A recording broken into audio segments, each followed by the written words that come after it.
from the silent archives of the Arx Angelicum, where dust motes dance in the light of history, and the air itself is heavy with the weight of 10,000 years of memory I watch. I have borne witness to the chronicles of our chapter, the Sons of Sanguinius, for longer than many mortal empires have endured. I am a guardian of scrolls, a keeper of blood samples, and a chronicler of the slow, grinding tragedy that is our eternal glory. My purpose is to remember so that others may be permitted to forget.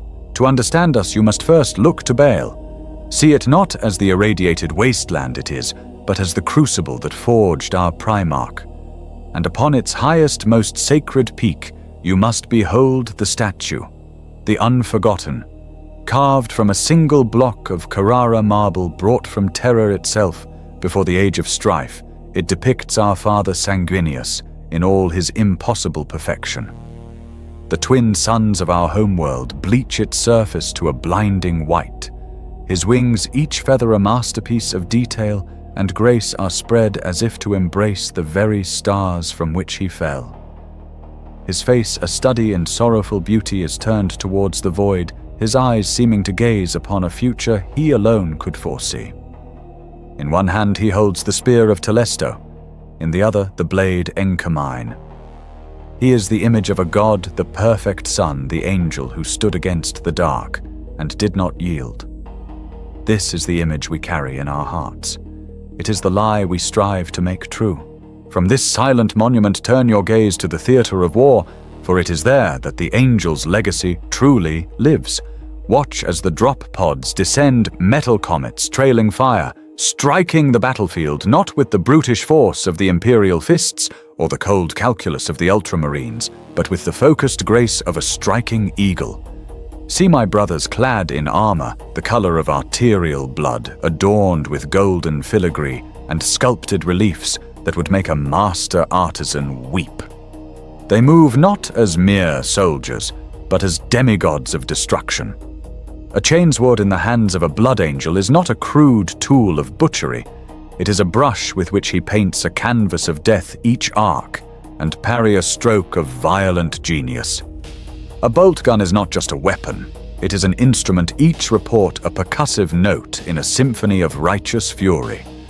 They are artists in the medium of war. They fight to protect, to liberate. We have brought worlds once lost to the darkness of old night, or the tyranny of the alien into the Emperor's light. Where we walk, we leave behind not just conquered fortresses, but soaring cathedrals, breathtaking sculptures and citadels that are as much works of art as they are bastions of defense. We are the architects of the Imperium's beauty, just as we are its staunchest defenders. We are the living embodiment of the imperial dream, that humanity can be more than savage, more than mere survivors. We can be magnificent. We have held the line at 1,000 gates, our blood spilled upon the soil of 1,000,000 worlds in silent testament to our loyalty. We have faced the great devourer and turned it back from our very home, our blades and bolters a crimson wall against the unending tide. This is the glory of the blood angels. It is the song we sing to the stars, but listen closely. Beneath the soaring chorus there is a discordant note, a low thrum of something primal and terrible. Look closer at the warrior artist on the battlefield. See the perfect ceramite of his helmet, the angelic visage sculpted upon its faceplate. Now look into the lenses, into the photoreceptors that burn with a light too fierce. See the tension in the hand that grips the chainsword, the knuckles white within the gauntlet. That grace is not effortless. It is the product of a discipline so absolute it borders on self-flagellation. That nobility is a cage built of ritual and prayer, and sheer unrelenting willpower to contain the beast that dwells within every one of us. For we are all of us flawed. We are cracked vessels holding a divine inheritance that is too great for our mortal frames. We are the sons of a perfect Father, and his perfection is a shadow that haunts our every waking moment and terrorizes our dreams. His sacrifice saved the Imperium, but it damned his children in the process. We are the bearers of his light, but we are also the inheritors of his final agony. It is a poison in our veins, a scream that echoes in the marrow of our bones. So I ask you, as you gaze upon the soaring statues and the glorious battle honors, as you hear the hymns sung to the angel and his golden sons, remember the beauty, remember the sacrifice, remember the art and the nobility, but do not be deceived. For behind the angel's mask there is a monster's snarl, and it thirsts. But what is the price of such perfection? What is the cost of bearing the blood of a martyred god? Before the scar there was a golden age. Before the thirst there was only light. To speak of the Great Crusade is to speak of a time when the galaxy seemed young, and hope was the star by which the Imperium navigated its manifest destiny. We, the Nueku Legion, were the embodiment of that hope, and at its heart, burning with the brilliance of a newborn sun, was our father Sanguinius. He was the angel of Baal, and yet he belonged to the entire galaxy. To see him was to see humanity's potential made manifest. I remember him not as the sorrowful martyr of the statues, but as a being of breathtaking vitality. Laughter was as common from his lips as tactical commands. He moved with a grace that belied his power, his great white wings, not a mark of mutation, but a symbol of his transcendence. He was more than our general. He was our mentor, our confidant, our creator. He walked among us, calling each of his sons by name, knowing the triumphs and tribulations etched upon our souls. He would sit with a line brother in the mess hall, discussing the finer points of blade work, and then turn to a librarian to debate the philosophical treatises of old Earth with equal passion. He was a warrior, a poet, a diplomat, and a king, all contained within a single luminous being. We did not merely follow him out of duty. We loved him. It was a pure, profound, and filial love that bound our legion together, making us an army of brothers, led by a father, not a corps of soldiers commanded by a distant lord. This bond, this shared adoration of the light he carried, was the weapon we wielded during the crusade. We were the Emperor's final sanction, yes, but we were also his emissaries of culture and beauty. I recall the campaign against the megarachnid slavers of murder. Where other legions might have seen only a planet to be scoured, Sanguinius saw a world to be saved. Our assault was not a bludgeoning tide of ceramite and iron. It was a thunderbolt, a perfectly executed strike of aerial assaults and lightning-fast ground attacks. We descended not as conquerors, but as avengers, our red armor a stark promise of deliverance to the oppressed. We fought with a controlled fury, a beautiful violence that sought to excise the cancer of the tyrant while preserving the life of the host. And after the final chitinous warlord was slain and their foul empire shattered, our work was not done. It had only just begun. While our apothecaries tended to the freed slaves and our tech marines dismantled the instruments of torture, our legion's artisans, for we were all artisans, then set to work. We did not simply build garrisons, we raised forums. We did not just impose compliance, we taught philosophy. We would clear the rubble of a despot's fortress and, in its place, lay the foundations for a public gallery, filling it with sculptures carved by our own hands in the brief hours between drills and duties. We were not just bringing the imperial truth, we were bringing the imperial dream. We were fighting to build a future where humanity could look to the stars, not in fear, but in aspiration. In that golden dawn under the benevolent gaze of the angel, we truly believed such a future was not only possible but inevitable. We were wrong. The golden age ended in fire and blood. It ended in the Cygnus cluster. We arrived under the banner of compliance, an army of liberation sent to bring a system of 17 worlds into the imperial fold. We found no human civilization waiting for us. We found only a welcome party of pure, undiluted madness. The very stars had been corrupted, bleeding a sickly crimson light. The space between worlds was not silent void, but a whispering cacophony of promises and threats that clawed at the sanity of our astropaths until their minds shattered. We came to bring light, and found only a cancerous darkness that had already devoured everything. We were isolated, trapped in a reality warped by the malevolent will of a hidden power. The attack, when it came, was not a strategic assault. It was a tide of insanity. From the leprous surface of Cygnus Prime, a horde of impossible creatures surged forth, beings of brass and blood, their forms a mockery of life, their only purpose to kill, to maim, to spill blood for their unseen god. The battle was joined on the blasted plains of the planet and in the void between our ships. And it was there, under the maddening glare of those bleeding stars, that the first crack appeared in our perfect facade. I saw it myself. Brother Alatros, a veteran of 100 campaigns, a poet, whose verses were renowned throughout the Legion, was cut down by a hulking beast. As he fell, I saw his squad mates surge forward. But their cry was not one of controlled vengeance. It was a wordless, guttural roar. Their precise, elegant fighting style vanished, replaced by a frenzied, indiscriminate butchery. They were no longer warrior artists. They were animals. A strange heat began to burn in my own veins. The rhythm of my twin hearts hammered a frantic, savage beat against my ribs. The scent of blood, both enemy and brother, was no longer just the stench of war. It became a heady, intoxicating perfume that promised ecstasy.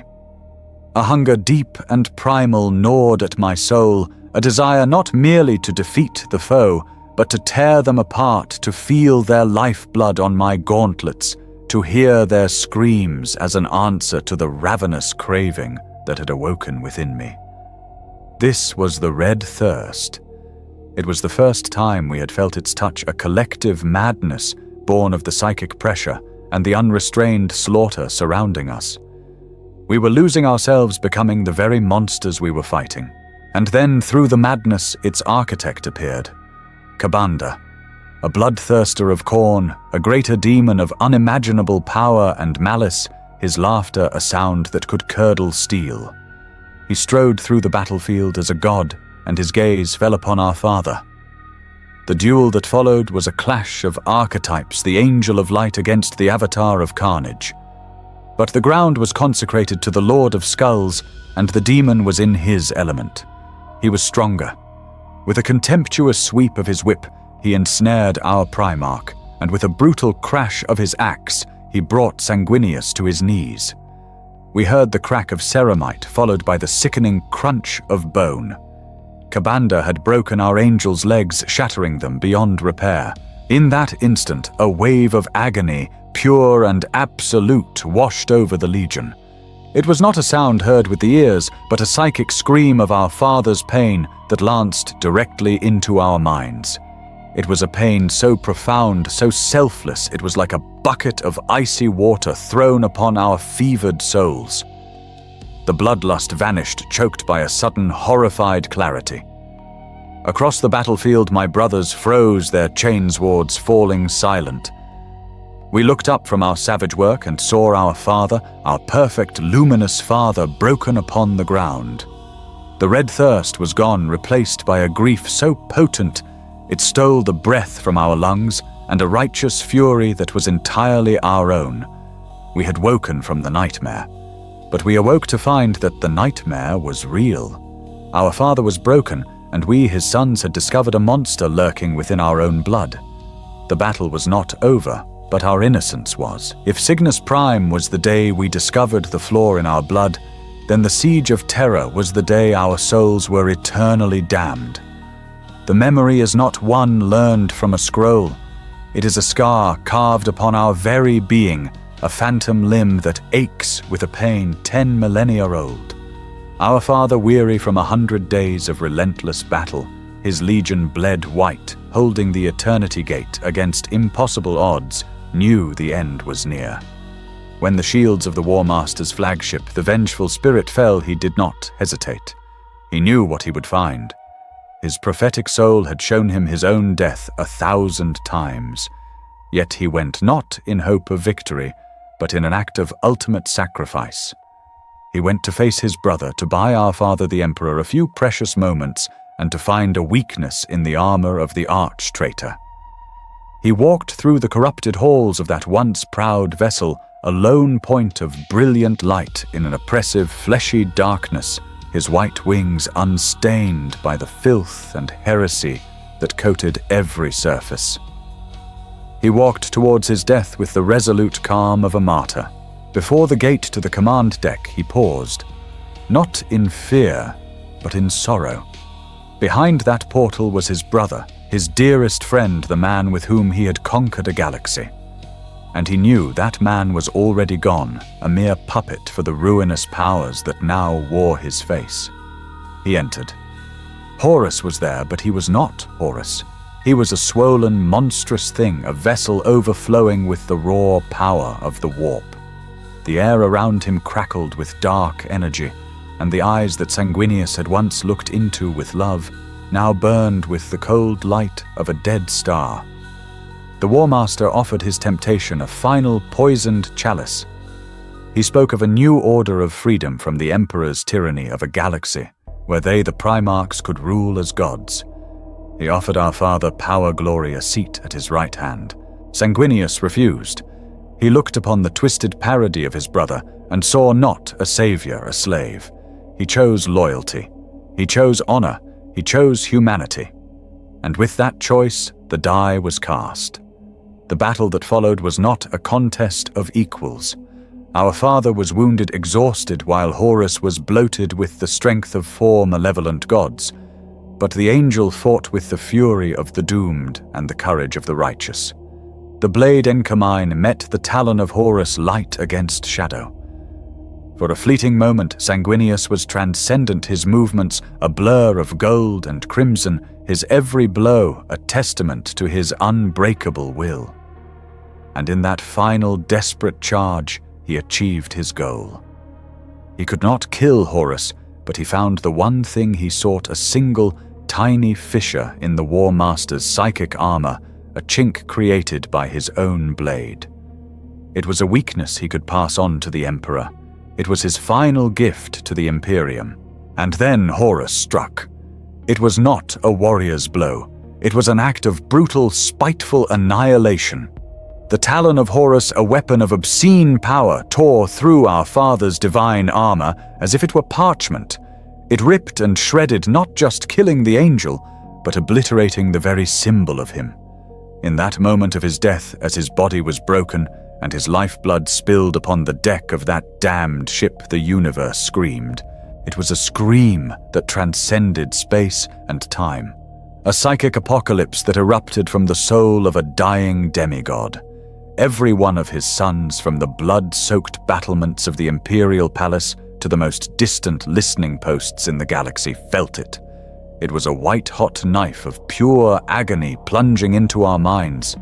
We were thrown to our knees, clutching our heads, as our father's last moments became our own. We saw what he saw, the leering, triumphant face of the arch-traitor. We felt what he felt, the claws tearing through flesh and bone, the incandescent pain, and worst of all, the crushing, overwhelming weight of being murdered by a beloved brother. This memory, this final horrific tableau of betrayal and agony was burned into our gene seed. It was no longer just a historical event. It became a psychic inheritance, a waking nightmare passed from father to son through 10,000 years of blood. The red thirst was a flaw of the body. But on that day we were cursed with the black rage, the incurable wound upon our soul. To understand our long tragic history, you must first understand the precise nature of our damnation. For the wound inflicted upon our legion has 2 edges, a dual curse that attacks both body and soul. We call them the red thirst and the black rage. They are linked, they feed one another, but they are not the same. One is a battle we fight every single day. The other is a final war that once begun can never be won. First, there is the red thirst. This is the flaw in the blood, the genetic poison that has flowed through our veins since the dark days on Cygnus Prime.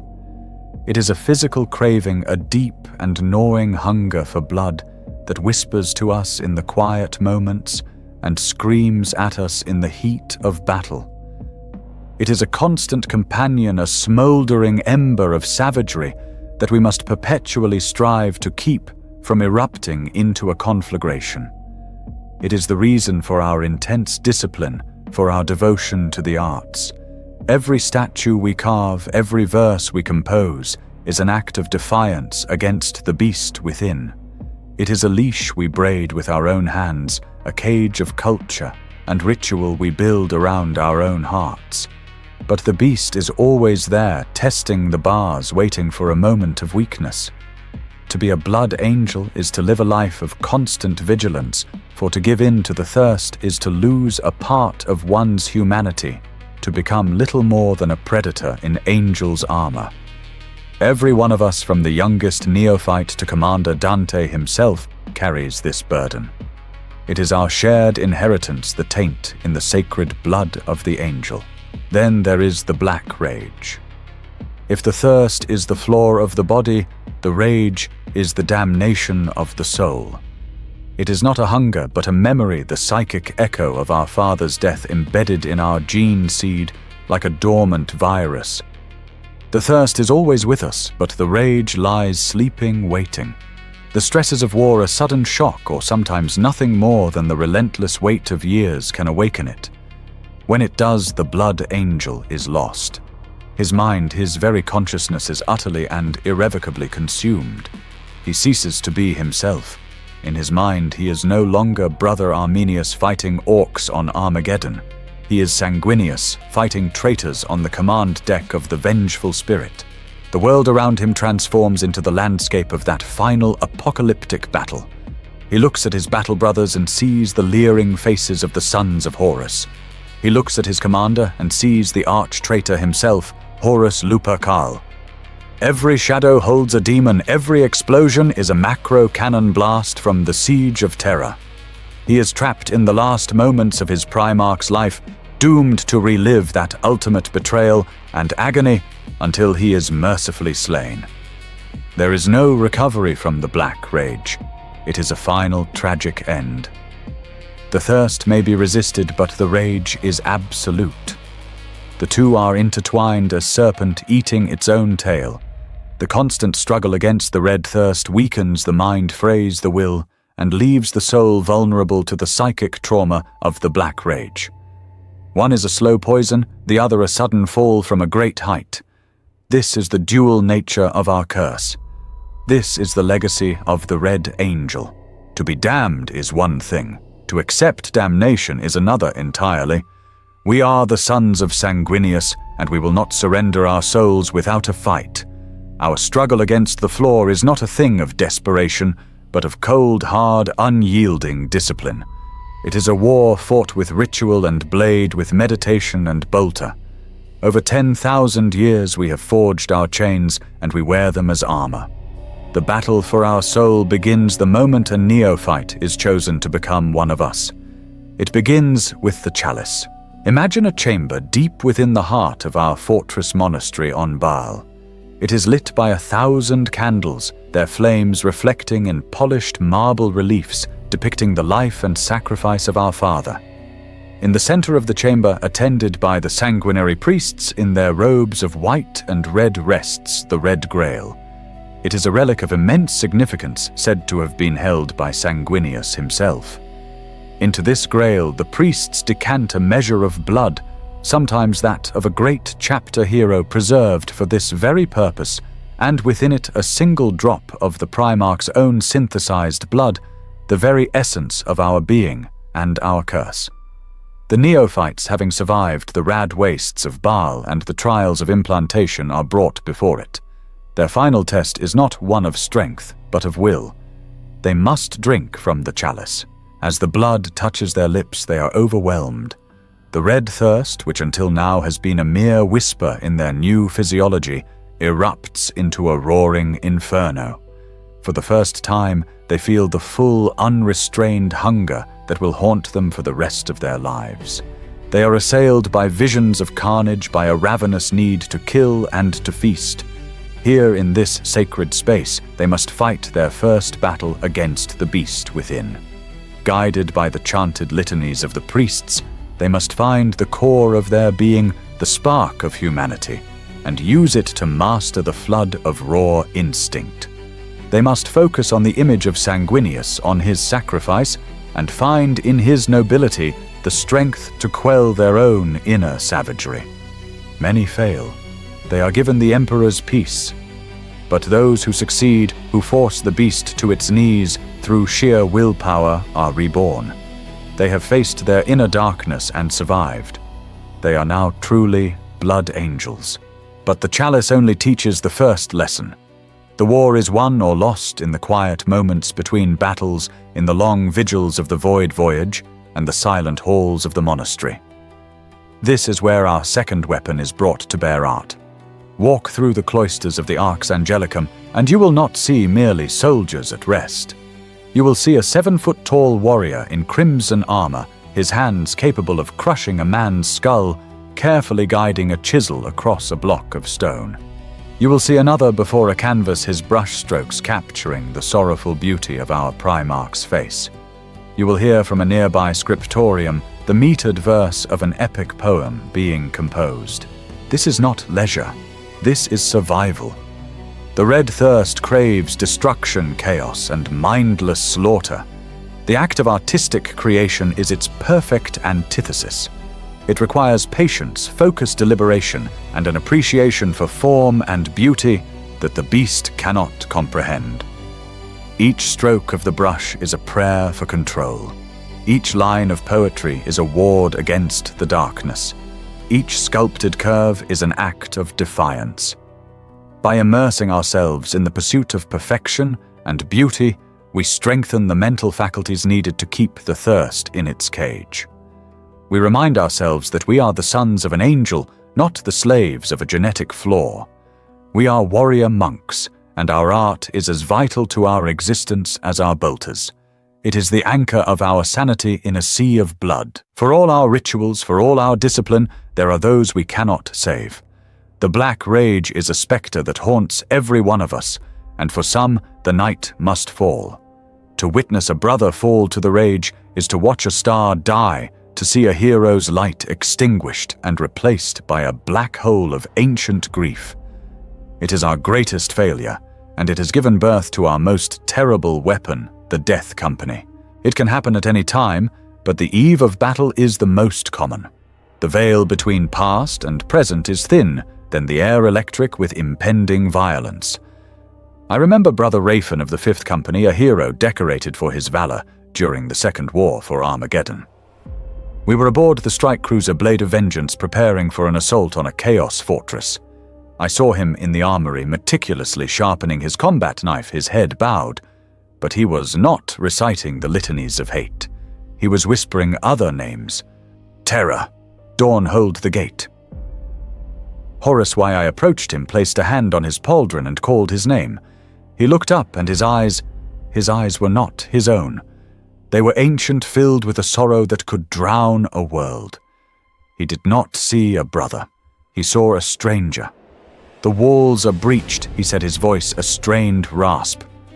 Tell Rogel I will go to the vengeful spirit. The Emperor must be protected. In that moment, Brother Rafen was gone, his consciousness consumed by the final agonizing moments of Sanguinius. The whispers of the past had claimed him. There is a protocol for this. A sad, solemn duty. The chaplains are summoned. They come not as judges, but as pallbearers for a soul already departed. Clad in their black armor and skull-faced helms, they radiate an aura of profound grief. They do not restrain the fallen brother. They kneel before him.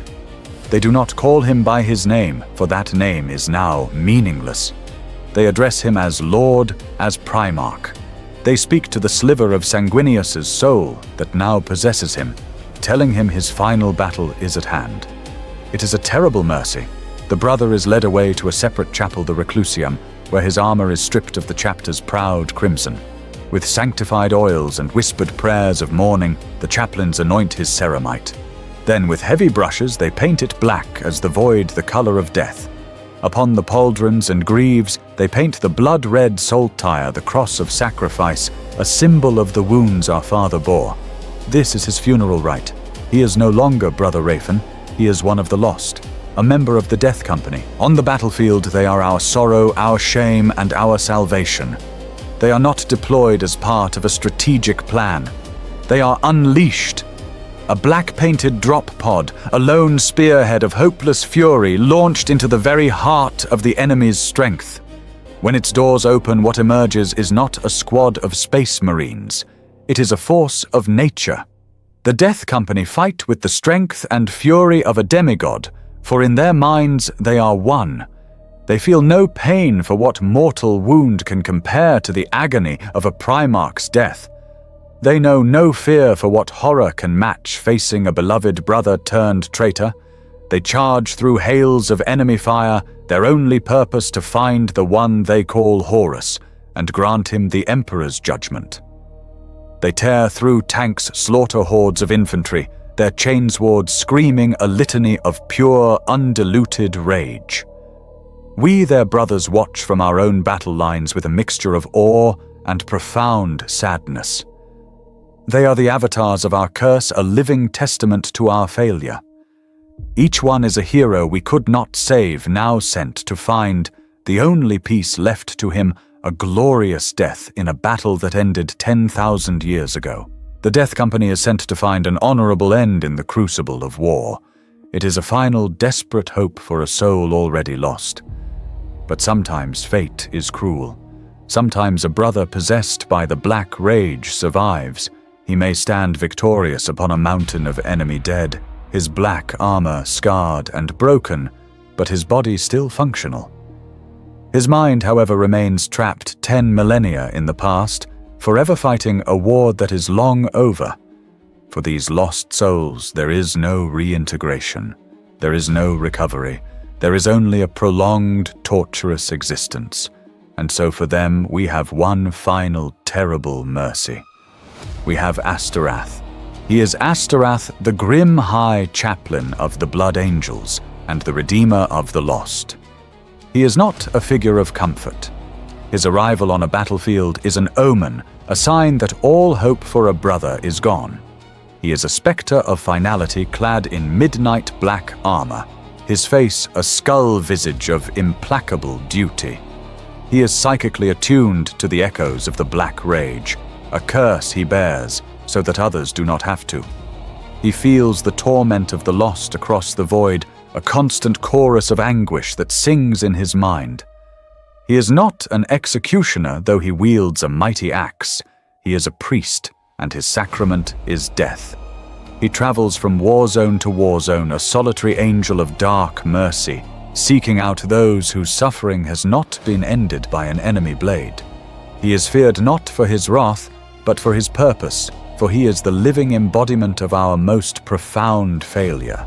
I once witnessed him perform his solemn office on the ash wastes of Cygnus X1 after a costly victory against a word-bearer's warband. One of the lost survived. It was Brother Raphan. He stood alone in a crater filled with the bodies of traitors, swinging his chainsword at phantoms, screaming of Horus's perfidy. The battle was over, but his was not. We could only watch our hearts heavy with pity and shame. Then Asterath descended. His jump pack, shaped like the dark wings of a carrion bird, brought him to the ground without a sound. He approached the raving warrior, his stride slow and deliberate. Raphan roared and charged, seeing not a chaplain, but the arch-traitor himself. Asterath did not flinch. He parried the wild blow with the haft of his axe, and spoke, his voice amplified by his helm, yet somehow gentle, filled with an impossible sorrow. "Peace, my lord Sanguinius." He said the words part of a sad, ancient litany. "Your long war is over. You have fought bravely." Raphan froze, his madness momentarily pierced by the chaplain's calm authority. He looked around confused, the fires of the rage dimming for just a second. "Horus," he stammered. "Is he defeated Asterath?" Nodded, raising the executioner's axe, its power field thrumming a low, mournful dirge. "He is vanquished. Your sacrifice has saved us all. Your father is proud. Now rest." The blow was a blur of silver and black, a stroke of profound pity. It was not an act of violence, but of release. As Brother Rafen fell, his face was for the first time in days peaceful.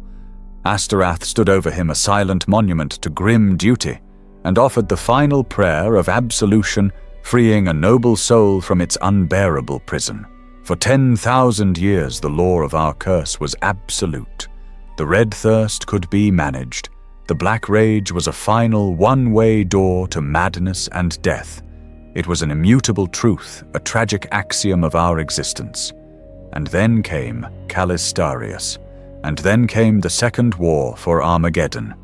His story is a source of both immense pride and a deep abiding unease within our chapter, for he is the one who broke the unbreakable law, and in doing so became something both more and less than a brother.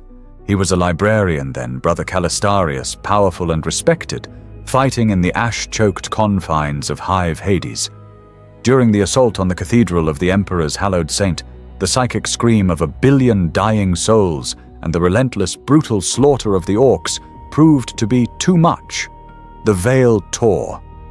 We heard his cry over the Vox, a name we all dread to hear. Horus, he fell, another hero consumed by the rage. He charged into the heart of the greenskin horde, a glorious, doomed figure in crimson, his force sword alight. Moments later, an orc gargant targeted the cathedral's spire. With a groan that shook the hive, the entire edifice collapsed inwards, burying the battle the orcs and Brother Calistarius under a mountain of sanctified rockcrete. We marked him as lost, another name to be mourned, another soul given over to the Death Company's final roll call. For 7 days and 7 nights, he lay in the absolute dark, entombed and forgotten. What happened in that pressurized, silent grave is a saga known only to him. He was trapped not just in rubble, but in the prison of the Black Rage, forced to relive the Primarch's death on an endless loop. But Calistarius did something no son of Sanguinius had ever done before. He fought back. He did not fight with his fists or his sword, but with the raw, incandescent power of his will. He stood within the hurricane of Sanguinius's dying agony and refused to be torn apart. He stared into the face of the arch-traitor in his mind and did not despair. He took the psychic force of the rage, the torrent of grief and fury that destroys all others, and he turned it back upon itself. He mastered it. He consumed it. And in the blackness, with the gnawing pangs of the red thirst threatening to devour him from within, he turned his newfound strength upon that beast, as well seizing it by the throat and throttling it into submission. When our excavators were clearing the ruins a week later, their auspexes detected a faint life sign. Expecting to find some trapped orc or a mortally wounded brother, they dug. What they found was a legend. A pale, gauntleted hand burst upwards from the dust. He pulled himself free, and we saw that it was not Brother Calistarius who had returned to us. The man who stood before us was taller, his skin the color of bleached bone, his features sharp and predatory. A river of white hair flowed from his cowl, but it was his eyes that held us. They glowed with a cold, terrifying light, blazing with psychic power that felt like a physical force. He had gone into the darkness as Calistarius, but he who emerged named himself Mephiston. He had not merely survived the Black Rage, he had conquered it, and in doing so had been reforged into something new. He is the Lord of Death, the chief librarian of our chapter, a being of power rivaling the heroes of old. He is a living symbol of hope, proof that the Black Rage is not an inescapable fate, but it is a twisted, terrible hope. For in his victory, Mephiston lost the warmth of brotherhood. He is distant, cold, and utterly terrifying. He is the one who won the war within, but the price was a part of his soul, leaving us to wonder if the cure is not, in its own way, as dreadful as the disease. Our curse is not ours alone. We are but the first branch of a great and suffering family tree. From the gene seed of Sanguinius, many chapters were born, and to all of them we passed on our divine light and our secret shame. The flaw flows through all the sons of the angel, but in the crucible of time and circumstance, it has been warped into 100 different shapes of tragedy. To look upon our successor chapters is to see a shattered mirror, each fragment reflecting a different distorted version of our own struggle. Look first to the flesh tearers and see our dark reflection. Where we, the blood angels, seek to cage the beast within through art and discipline, they have unchained it and pointed it at the throat of the Emperor's enemies. Led by the pragmatic and eternally furious Gabriel Seth, they have abandoned the pursuit of beauty for the perfection of butchery. Their rituals are not of quiet contemplation, but of bloodletting and battle hymns that are little more than guttural roars.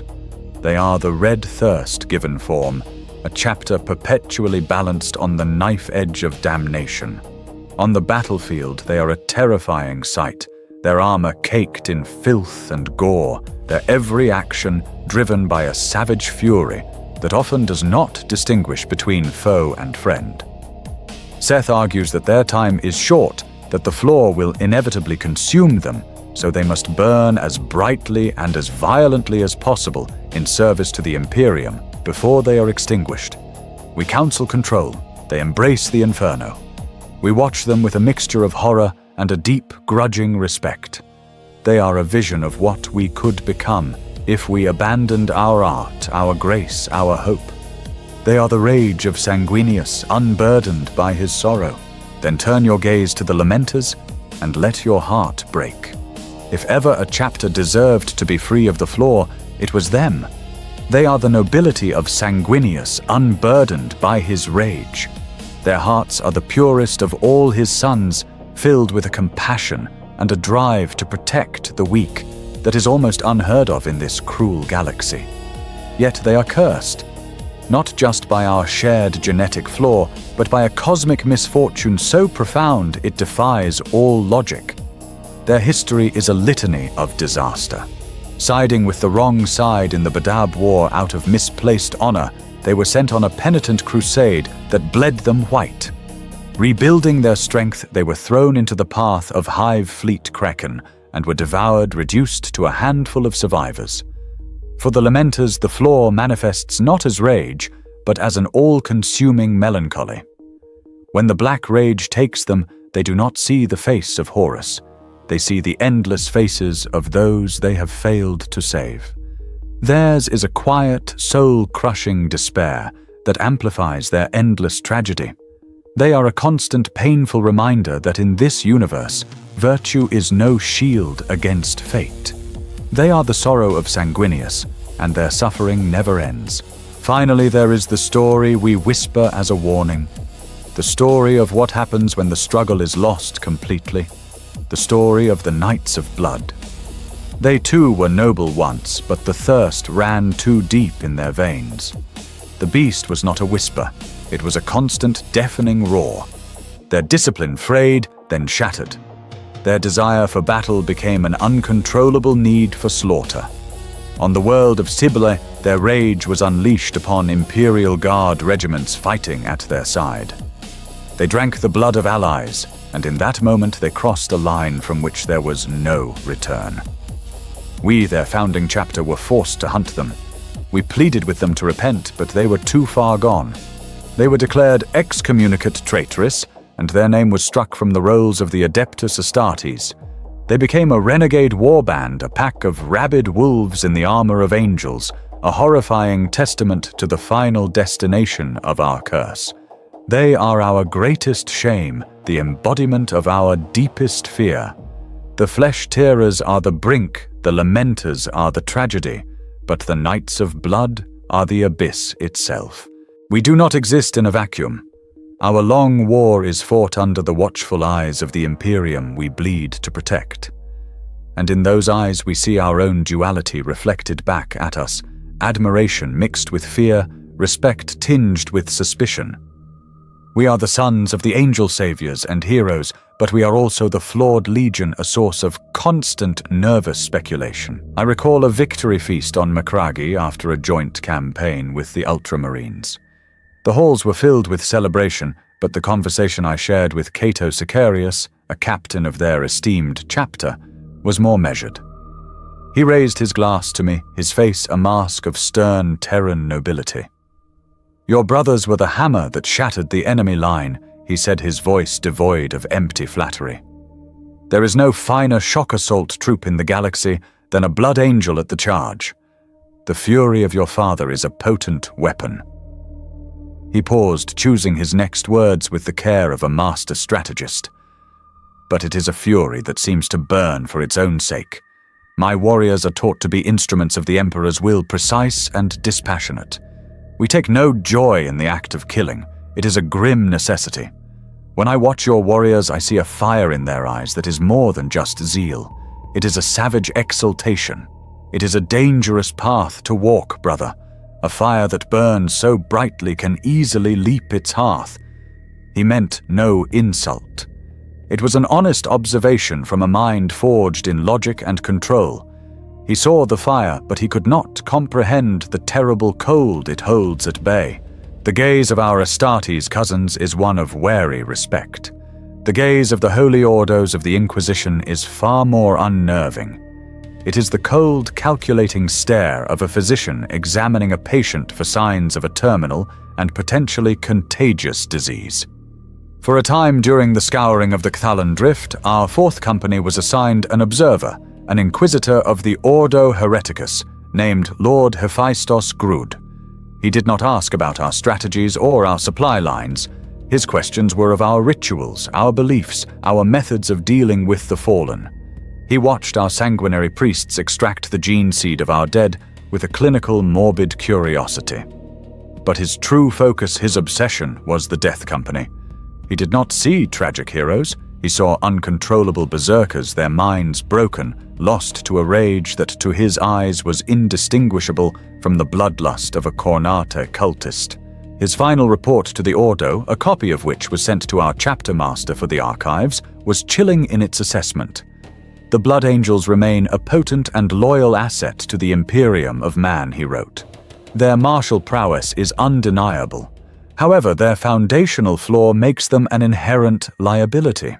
Their ritualistic obsession with blood, their secrecy surrounding the nature of their curse, and the very existence of the so-called Death Company all tread a fine line that borders on the heretical.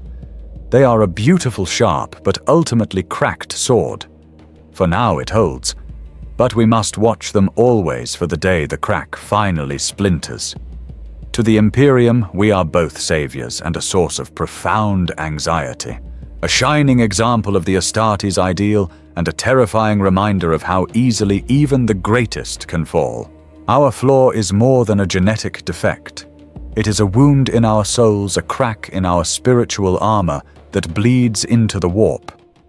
And the predators of that realm can smell our blood. They circle us constantly, whispering promises, offering poisoned cures for our eternal affliction. The great enemy knows our weakness and seeks always to exploit it to turn our struggle for nobility into a path toward damnation. Two of the ruinous powers in particular see in us a potential they covet above all others. The first is the most obvious. The Lord of Skulls, the blood god Khorne, looks upon our struggle against the red thirst and laughs. He sees our rage, our martial prowess, and our crimson livery, and he sees a legion of potential champions held back only by a misguided sense of honor. On the battlefield, his servants make their appeal directly. I have seen it. A young brother, his breath coming in ragged gasps, his knuckles white as he grips his chainsword, fighting to keep the rising thirst from consuming him. Before him stands a bloodletter, a creature of pure hate and violence, and it does not merely attack, it speaks its voice a psychic rasp of rusted iron. You choke on your rage, little angel, it hisses. Why deny the gift? It is strength, it is power. Your commanders leash you like a dog. But my lord would see you unbound. Let go. Let the blood flow. A universe of slaughter awaits you. All you have to do is let go. For a moment, the brother might falter. The offer is so simple, so seductive, an end to the fight, an embrace of the inevitable. But then the training takes hold, the memory of Sanguinius returns, and with a cry of defiance he strikes the demon down. But the offer has been made. The seed of doubt is planted. Khorne is patient. But there is another, more insidious tempter who stalks us, one who targets not our rage, but our art. Slaanesh, the prince of pleasure and perfection, sees our devotion to beauty, our desperate need to create, and offers a different path to ruin. The temptation is not found on the battlefield, but in the quiet solitude of the scriptorium or the sculptor's workshop. I knew a brother Lycaon, a master artisan, whose carvings were said to be so lifelike they might draw breath. He was working on a relief of our Primarch's fall, and he was tormented. He could not capture the precise nuance of divine sorrow in Sanguinius's eye. It drove him to distraction, for in this perfection he found his only peace from the thirst. One night as he stared at the flawed marble, a voice whispered from the stone itself, a voice of silken harmony. "You seek perfection," it crooned. "You ache to truly capture the sublime beauty of that final moment. I can help you. I can let you feel his agony as your own taste, the sorrow know the exquisite sensation of a god's death.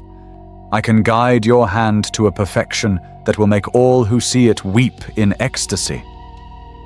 Lycaon, to his credit, took a hammer and smashed his masterpiece to dust, and spent the next year in penitent meditation. Slaanesh offers not a surrender to the beast, but a perfection of the angel. It is in many ways the more dangerous temptation. It promises to give us our heart's desire at the cost of our soul. For 10,000 years Baal has been our sanctuary and our fortress, but a shadow had been growing in the void, a silence that devoured the light of stars. It was Hive Fleet Leviathan, the greatest tyrannid fleet ever encountered by the Imperium, and it was coming for us. It was not an army that came to conquer, but a biological apocalypse that came to consume. The shadow in the warp fell upon our system, and the light of the Astronomicon was snuffed out. We were alone, but we would not die alone. For the first time since the days of the heresy, the Great Tithe was called. A psychic cry went out to all who shared the blood of Sanguinius. From across the galaxy our sons answered. The flesh-tearers came their fury a welcome fire. The noble lamenters, what few remained of them, came to share our fate. Dozens of chapters, the entire bloodline of the angel converged upon our homeworld. We would stand together, or we would be extinguished together. The invasion was beyond all reckoning. A tide of living hunger, billions upon billions of organisms crashed against the defenses of Baal and its twin moons. The sky turned black with leathery wings, and the red deserts of our world vanished under a carpet of scuttling, clawed bodies. Every bastion, every fortress, every trench was overrun. We fought with the fury of a dying race, exacting a terrible price for every inch of sacred ground, but it was not enough. We were not fighting an army, we were fighting a planet's worth of teeth and claws. The psychic scream of the hive mind was a constant mind-breaking pressure, a shriek of pure alien hunger that frayed our discipline and wore down our souls. Under this immense pressure, the floor erupted. The black rage, once a sporadic affliction, became a contagion. Entire squads would fall at once, their eyes glazing over as they began to scream of treachery at the Eternity Gate. The chaplains, their faces grim, worked without rest, their brushes flying as they covered the crimson of hero after hero in the black paint of the lost. The Death Company swelled from a handful of squads into an army of thousands, a tide of black armor to be thrown against the Xenos tide. They became our primary weapon, a wall of pure suicidal rage. We hurled them into the most hopeless breaches, an army of our fallen fathers, brothers and sons, their insane fury, the only thing that could match the tyrannid's mindless hunger. It was our most glorious hour, and our most profound tragedy, watching our chapter's soul burn away to buy a few more moments of survival. At the heart of it all stood Commander Dante, our lord and master, a golden icon of defiance for 1,500 years. He was ancient, his spirit as weary as his body. He saw this battle not as a test, but as an end, a final worthy grave for a life spent in endless war. In the final defense of the Arx Angelicum, he was a legend made real. He fought on the highest spire, a golden angel against a sea of monsters, the death mask of Sanguinius, a beacon of hope in the encroaching darkness. He fought until his muscles screamed, until his armor's power reserves ran dry, until his every movement was a monument to sheer, unrelenting will. But even a legend can fall. He was cornered by the Swarm Lord, the pinnacle of the hive mind's evolutionary genius. The beast's bone sabers shattered his axe and tore through his golden armor. As he fell bleeding and broken upon the stones of his home, he looked up at the descending claws that would grant him his end. He felt no fear, only a profound, all-encompassing relief. His long watch was over. He had earned his rest. As the Swarm Lord's claws descended to grant Commander Dante his final piece, the universe held its breath. And then it fractured. A new star bloomed in the heavens above Baal, a light of brilliant imperial gold that was not the sun.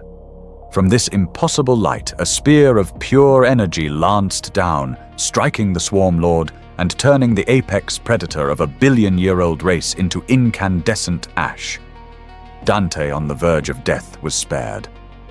All across Baal, we, the few hundred remaining sons of Sanguinius, looked up from our hopeless last stands. The sky, once a swirling vortex of tyrannid organisms, was now ablaze with fresh lance strikes and the fiery contrails of drop pods. New ships larger and more formidable than any we had seen before commanded the void, their guns executing a merciless purge of the hive fleet's remnants. The psychic shriek of the hive mind vanished, replaced by the crisp, clear, tactical cant of a new army. Fresh warriors clad in the sacred crimson of our chapter, but larger their armor, a more advanced design, joined our lines. They fought with our fury, but with a cold precision that spoke of reserves of strength we no longer possessed. They cleared the ramparts of the Arx Angelicum, securing our fortress, their actions a whirlwind of disciplined violence. We were in shock, too stunned to even comprehend the scale of our deliverance. We had been prepared for martyrdom, for the final glorious sunset of our chapter. Instead, we were met with a new dawn, and the bearer of that dawn was a figure from myth. He strode into the ruins of our great hall, his blue armor a stark contrast to our red, his presence a weight of authority that buckled the knees. It was Robuta Guilliman, the avenging sun, primarch of the Ultramarines, returned from the mists of history. In the aftermath, as our apothecaries worked to save what was left of our shattered brotherhood, Guilliman stood with the recovering Dante. He looked upon the fields of our dead, his ancient eyes taking in the thousands of black-armored bodies of the Death Company. He spoke of the indomitous crusade of his return and of a gift 10 millennia in the making. He gestured to the new warriors, the giants in our colors. These are Primaris Marines, he declared, his voice echoing with the weight of ages. Forged by the will of the Emperor and the art of the Archmagos call. They are your brothers, born from your father's purest gene seed. He looked directly at Dante, at the lines of pain and weariness on our master's ancient face. Carl believes he has stabilized the flaw in your gene line. These new sons of Sanguinius are stronger, more resilient. They may be the cure to the curse you have borne for so long. A cure. The word hung in the dust-filled air of our ruined home, a word we had never ever dared to speak. A Primarch returned from the dead. An unwinnable war won in a flash of impossible light. And now a promise of an end to the red thirst and the black rage. It was a miracle. It was the fulfillment of a prayer we had forgotten how to pray. And in the grim darkness of the 41st millennium, we the sons of Sanguinius have long been taught to fear miracles most of all. In the years that followed the devastation of Baal, a new feeling began to take root in the hearts of our chapter, a feeling so foreign we could barely give it a name. It was hope. The new Primaris brothers were integrated into our depleted ranks. Taller and stronger, they were a vision of the chapter reborn. We the Firstborn taught them our rituals, our history, our art.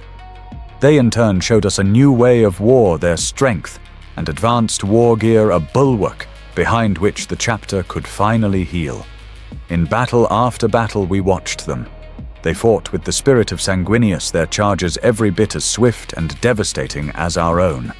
But the fire in their eyes was clean controlled. The red thirst, it seemed, was a distant echo for them, a genetic whisper rather than the constant roar we had always known. We saw no signs of the black rage. For the first time in millennia, we dared to imagine a future without the black-painted armor of the Death Company. A future where our sons would not be doomed to relive our father's death. Cautiously, fragilely, we began to believe that Karl's miracle was real. The dream ended on the plague-rotted world of Folia. We were engaged in a grinding war of attrition against the Death Guard of Mortarion, their fetid trenches and soul-crushing despair a test for any Astartes.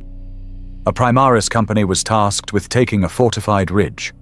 Among them was Brother Sergeant Corvus of the 7th Intercessor Squad, a model of Primaris stability, and a veteran of a dozen campaigns since his awakening. He was the rock upon which his squad's defensive line was anchored. The battle was intense, the air thick with poison and the droning litanies of the plague marines. A stray bolter shell struck Corvus's helmet, cracking the lens and stunning him. As he staggered back, a barrage of plague mortar shells landed nearby, the psychic shock of the blast washing over him. His squad's vox crackled. It was his voice, but it was strained, confused. The light is failing, he stammered, and then it came. The sound we had prayed we would never hear from one of his kind. A single agonized cry that shattered the hope of our entire chapter. Horus, he ripped off his damaged helmet, his face no longer that of a stoic hero, but a mask of pure inherited agony. The black rage had taken him. He dropped his bolt rifle and charged, his hands bare, clawing at the implacable line of plague marines, screaming about betrayal and the Eternity Gate. The shield had broken. The floor had endured. Karl had not cured us. He had only delayed the sentence. After the battle, our sanguinary priests examined Brother Corvus's gene seed. They worked in silence, their faces grim. The final report was delivered to Commander Dante in the Strategium. The verdict was absolute. The genetic markers of the flaw were still present, suppressed, cleverly shielded by Karl's genetic tinkering, but not eliminated. The curse was not merely in our blood. It was in our soul, an indelible stain passed down from our father's final moment. Dante listened to the report, his ancient face impassive. He did not rage. He did not despair. He simply nodded, a profound 10,000-year-old weariness settling back upon his shoulders. He looked at us, his surviving sons, firstborn and Primaris alike. "There is no cure," he said, his voice quiet yet hard as adamantium. "There is only the struggle. Our hope was a fleeting dream. Our reality is the war. It changes nothing. We will fight. We will endure. We will honor our father's sacrifice. It is all we have ever done. It is all we will ever do." The hope for a cure was gone, leaving only the cold, hard reality of the struggle. And the embodiment of that struggle is our Master Commander Dante. For 15 centuries he has been our guide and our inspiration. He more than any of us has earned his final peace. He yearned for it and nearly found it in the claws of the Swarm Lord. But fate is seldom kind. By the decree of a returned Primarch, Dante was not granted the solace of death, but the greatest burden of his long life. He was named Lord Regent of the Imperium Nihilus, the Warden of the darkened half of the galaxy. I see him sometimes on the bridge of the fleet's flagship, a lone golden figure before the vast star chart that depicts a galaxy torn in two. He is a king who never wanted a crown, a ruler who only ever wished to be a soldier. Behind the golden death mask of Sanguinius is the face of a man who has lived too long, who has seen too much. Every warp storm, every demonic incursion, every desperate plea for aid from a billion worlds, now falls upon his shoulders. He who longed for an end to duty now has the greatest duty of all. His life is no longer his own. It is a strategic asset of the Imperium. The peace he craves has become a luxury the galaxy cannot afford him. He is the immortal bastion, and his immortality is his prison. One night I saw him in his private scriptorium, the golden mask removed, set upon a table beside him. His true face, a roadmap of scars and millennia, was turned towards a small statue of our father, the angel. In the quiet solitude of his chamber, watching our master, I understood. I saw the revelation dawn in his ancient eyes as he gazed upon the image of his creator. He was not merely looking at a memory of the past, but at the truth of our present. The flaw, the curse. For so long we have seen it as a defect, a sickness to be endured, a stain upon our honor. But in that moment, I believe Dante saw it for what it truly is. It is not just a curse, it is our connection. The red thirst, that constant gnawing hunger, is the echo of the life and vitality of a primarch, a furious desire for life twisted into a craving for the blood that carries it. The black rage is not madness, but a perfect memory, a sacred, agonizing inheritance of our father's final, selfless act. To be cured of the flaw would be to forget him. It would be to sever the last painful psychic link that binds us to our Creator. The flaw is not an obstacle to our duty, it is the source of it. It is the fire that fuels our hatred for the traitor and the mutant. It is the sorrow that steels our will to protect the Imperium that Sanguinius died to save. It is his final, terrible, and most precious gift. Dante stood, his weariness replaced by a familiar, resolute calm. He lifted the golden mask and secured it to his face. His personal desires were gone, subsumed once more by the symbol. He was no longer the weary old man. He was the commander of the Blood Angels, the Lord Regent of the Imperium Nihilus, and the living will of a martyred god. From the silent archives of the Arx Angelicum, I have laid bare the soul of my chapter. I have shown you the golden light of our dawn under the great angel, and the bloody sunset we faced against the great devourer. I have walked you through the birth of our two-headed curse, the flaw in our blood, and the scar upon our soul. You have seen our rituals of control, the tragic glory of our fallen, the dark mercy of our redeemers, and the terrible price of victory over the beast within. You have seen how this legacy has shattered and warped among our kin, how the galaxy watches us with both awe and suspicion, and how the darkness seeks always to turn our nature against us. And you have seen our hope for a cure rise like a brilliant new sun, only to be extinguished, leaving us once again with the grim reality of our eternal struggle. And now at the end of this chronicle you may ask, what is the purpose of such a cursed existence? If there is no cure, what is the meaning of the fight? The answer lies in a truth that has taken us 10,000 years of bloodshed and sorrow to comprehend. The flaw is not a disease to be cured. To remove it would be to destroy us. It is the core of our identity. It is the furnace that forges our souls. Without the constant gnawing hunger of the red thirst, would we have developed the iron discipline that makes us who we are? Would we have turned to art and beauty as a shield, becoming the artisan warriors that so uniquely honor our father's multifaceted nature? It is the desperate need to control the beast within that elevates us, that forces upon us a level of vigilance and spiritual fortitude that a perfect chapter could never understand. And the Black Rage, that sacred, terrible memory. It is a tragedy beyond measure, yes. It has cost us countless heroes, but it is also our most intimate connection to our Father. It is a constant searing reminder of the price of betrayal. It is the reason we fight with such utter hatred against the forces of chaos, for every one of us carries the phantom pain of our Primarch's murder at the hands of the arch-traitor.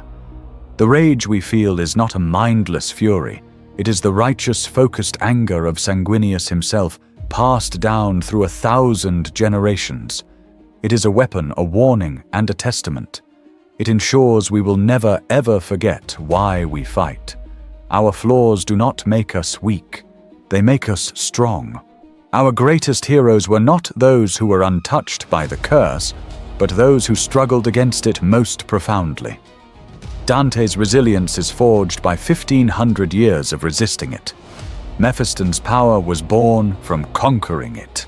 The honor of the Death Company is found in their final selfless surrender to it in the service of others. In this we are the perfect embodiment of the Imperium of man itself, a glorious, beautiful, and noble dream built upon a foundation of suffering, savagery, and a million daily compromises. The Imperium is not strong because it is perfect, but because it endures its imperfections. It fights on despite its corruption, its ignorance, and the overwhelming darkness. So too do we. We are the angels' sons. We know we are not perfect. We know that behind our angelic masks and beautiful art there is a monster of raw, primal hunger. We fight that monster every day. And then with what strength we have left we turn and fight the horrors of the galaxy. We fight the darkness without, and we fight the darkness within. It is this dual war that makes our existence meaningful. We do not fight for a flawless future. We fight for humanity's right to have a future at all, no matter how scarred or imperfect it may be. I look now from the high scriptorium down into one of the workshops. A young Primaris brother, one of the new generation, stands before a canvas. He is painting our father. His knuckles are white where he grips the brush. His jaw is set with a tension that speaks of a deep inner restraint. He is fighting his own battle even here in the quiet solitude of creation. His painting is magnificent. It captures the divine light of Sanguinius, but it does not shy away from the sorrow in his eyes, the terrible knowledge of his own fate. As he applies a final delicate stroke of white to the angel's wing, a single tear escapes his eye. It traces a path down his cheek, a perfect crimson droplet. He does not falter. He does not wipe it away. His hand, the hand of a killer and a creator, remains perfectly steady as he continues his work.